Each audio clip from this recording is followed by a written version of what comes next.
Hey everybody, welcome back to Tim Travels. It's Terry, your host. So we are here at the Dallas, Texas Prime Drop Yard. And if you've been here, you know what I'm talking about. If you haven't been here, you're not missing much. So I got some problems. And so we picked up a load the other day in Jonesboro, Arkansas, and it didn't really have a quick delivery time. In fact, I'm pretty sure that it was not a team load, even though I have a second driver on the truck that I'm paying every day.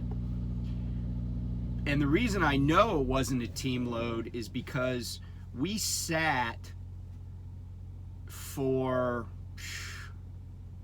like 13 hours en route from Jonesboro, Arkansas to Roanoke, Texas, which is right near Fort Worth. So I know it wasn't a team load, because even as a solo, I could have delivered that 5 hours earlier than the appointment time. So we had an appointment at this grocery distribution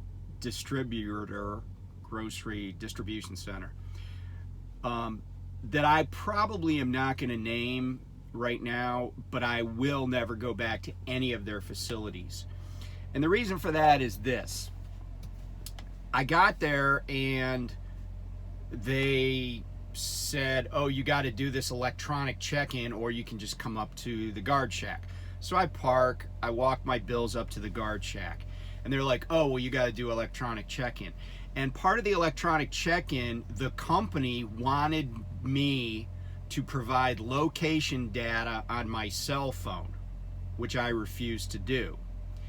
And, you know, other drivers were going in there, including other Prime drivers, but that's their choice. I said, I'm not giving you location data on my cell phone. The company knows where the truck and trailer are at all times. So I reached out to dispatch, and they're like, yeah, you don't have to provide that information. And so then they wanted somebody to email sales. Well, they wouldn't do that. I mean, the people at the guard shack were, it was like a meth head slumber party in that guard shack, and I'm not joking about that. It was like, I don't even know why they were there, because they wouldn't do anything to check anybody in. They were just sitting in this guard shack. So the woman calls her supervisor to come out.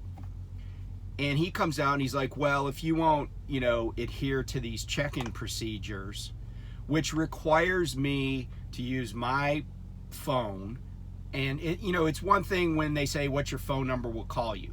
That's a convenience that for me. But for them to like track my phone, is a bridge too far. So he comes out and he's like, yeah, we're refusing to unload you.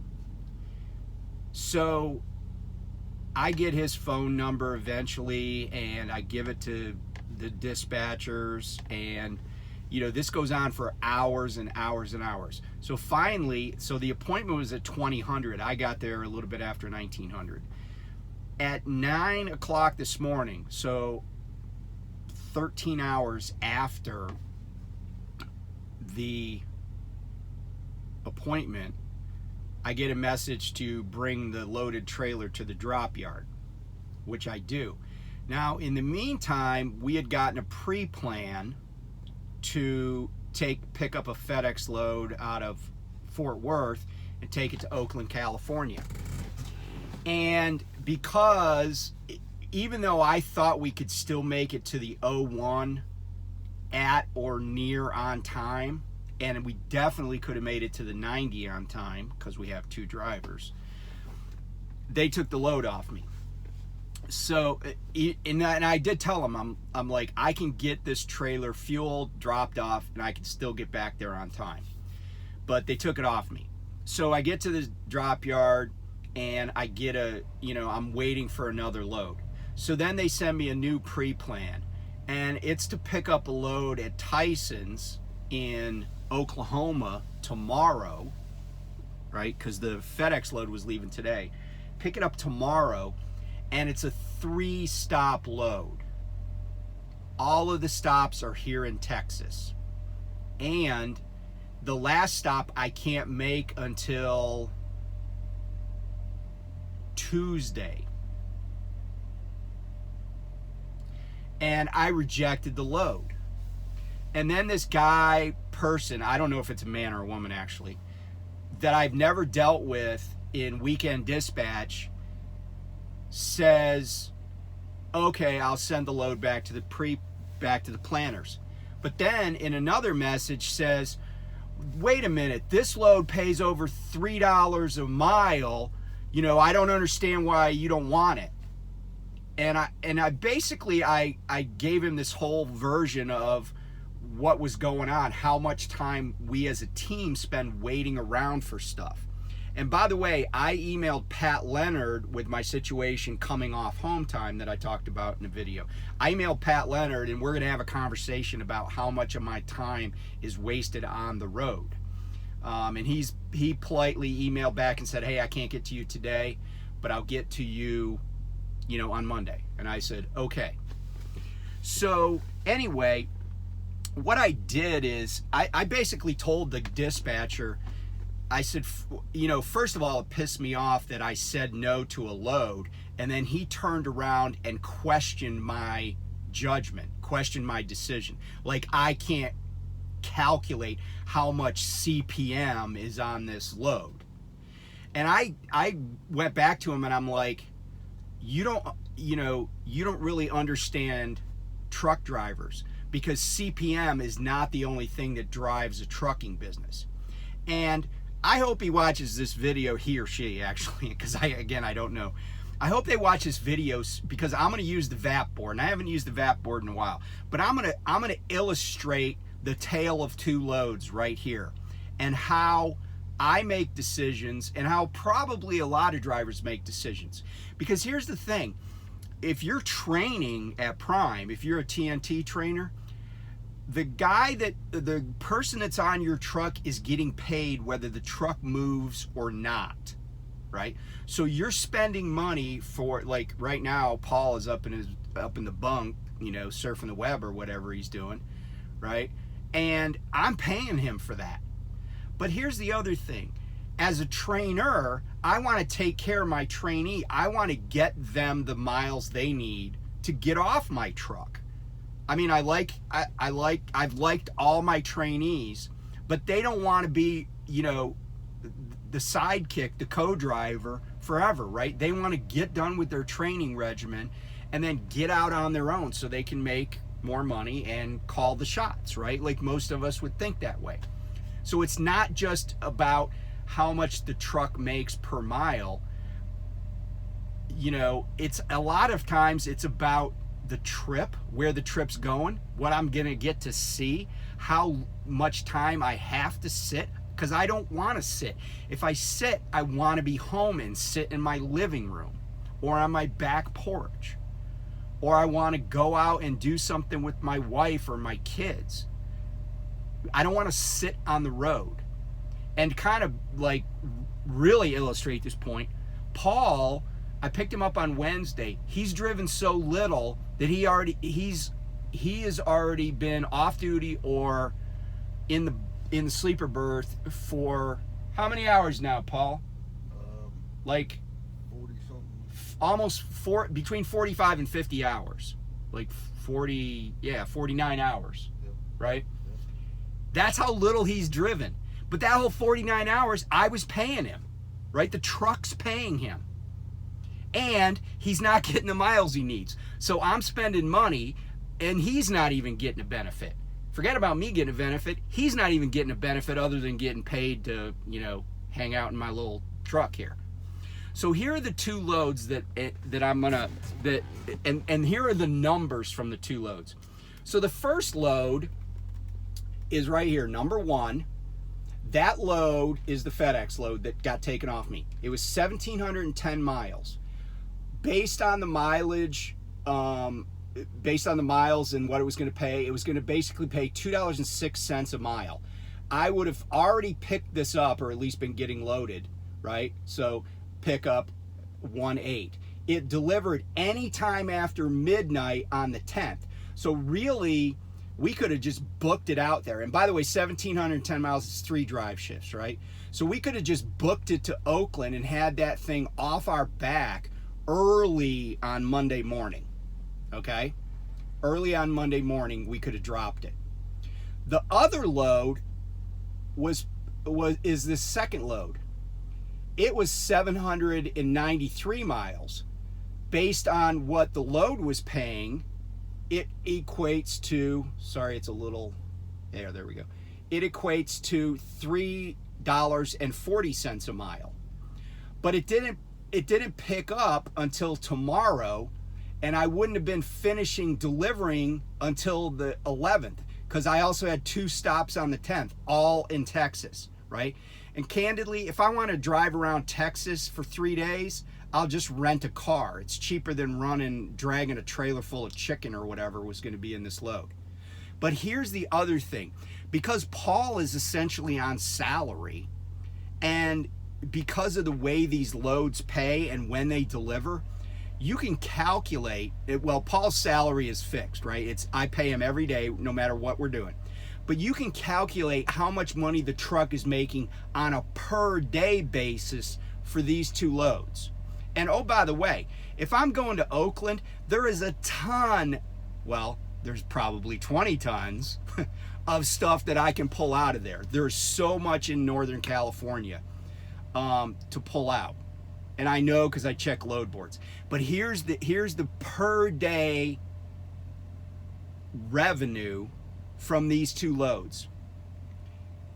Okay.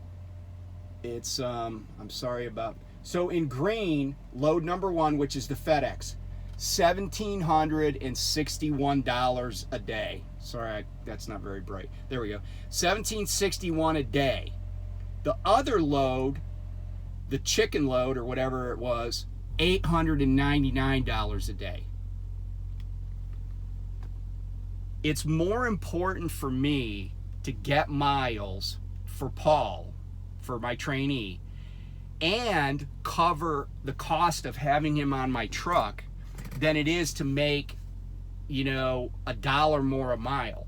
Because just because it's $1 more a mile, if I was by myself and I didn't really care about running, and I didn't really care about, just hanging out in Texas for 3 days, because one of the stops is only 15 miles from the other stop, But if I wanted to hang out with my truck in San Antonio or Houston, which is basically where all 3 stops are, then I could do that.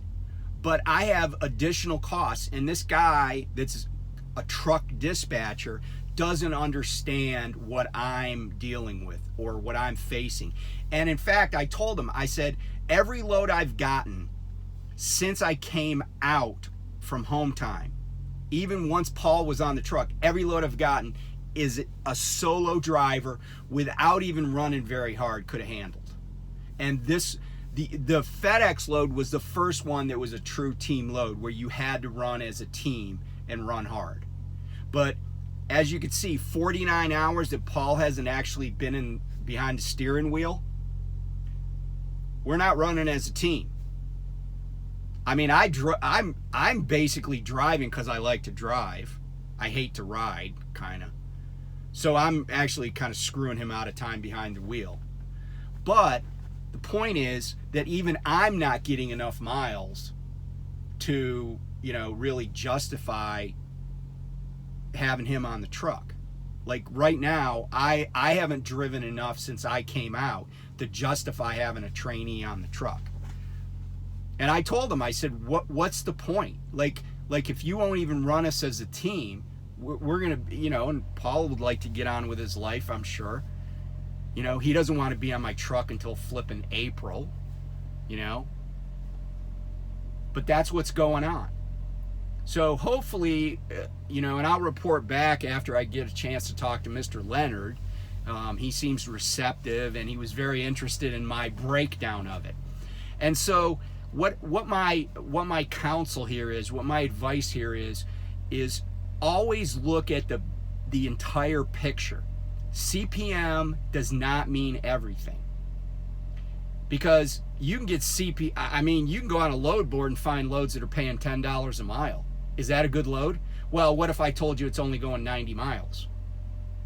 Yeah, that's $900.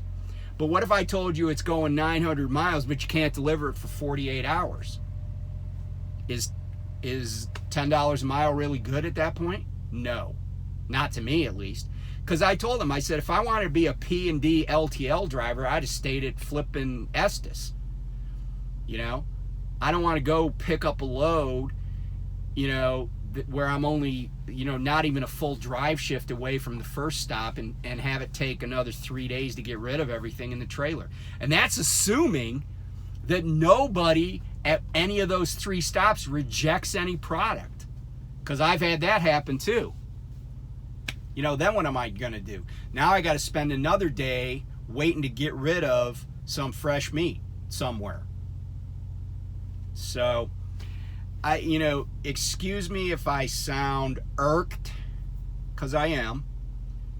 But I'm not giving up on this problem, and I'm gonna make something happen, and I'm gonna illuminate this problem to the higher ups at the company. And when I say the higher ups, above my fleet manager. And I'm not, and by the way, my fleet manager is really not, you know, he's not a problem. He's, you know, he's good to me, but I think there's a lot of stuff that's out of his control. And, you know, comes back to the planners, to sales, and, you know, like the bigger picture. So anyway, thanks for tuning in. Sorry for the mini rant, but I hope it is useful to understand how I look at everything. And by the way, it was kind of funny, I told this guy he didn't understand truck drivers, and I said CPM isn't the only metric, and he was basically like, okay, whatever, you know. So I need to be in Springfield pretty soon anyway, so maybe I'll get to see him face to face. So anyway, I will talk to you guys soon. Thanks for tuning in. Stay safe out there. Bye.